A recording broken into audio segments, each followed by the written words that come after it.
For pelvic positioning laterally, we are using what we call our hip guides. The hip guides, again, have white buttons on them. This white button here, I adjust the lateral width of the hip guide. And you'll also see the outline of our armrest engraved into the mold. That should help you get the hip guide onto the right armrest so I don't get rights and lefts mixed up or front to back mixed up. So the hip guide will actually live on the armrest. The reason we did this is to aid with lateral transfers. So if you remove the armrest for a transfer, the hip guide will go with it. You can adjust the height of the armrest right through the hip guide. Okay, so I still have the ability to adjust the height of the armrest, but there's a tab on the inside of this. Any pressure toward the inside face of the hip guide will lock it vertically on that armrest. Some therapists have asked for more support further forward on the child. For some children, if they have a abdominal tube, it may be inappropriate to have a lap belt crossing directly over the abdomen.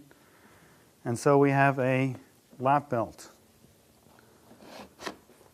And for that I will remove the armrests. The lap belt is the one belt that installs a bit differently than the other seat belts and butterfly harnesses and so on. The reason for that is because we have a full 5 inches of seat depth adjustment, we needed the lap belt to be able to move with the seat. So I'm going to demonstrate this. I have to remove the cushion, and very similar to many car seat belts, there's a H-shaped slot in here that I can tuck my strap into. And this is, if you order the lap belt, we'll install it for you in our assembly.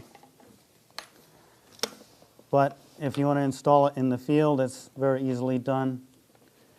It'll be in the quick reference guide how to do that. Okay, so that tucks in to the seat, then the cushion comes back down over it. And now we have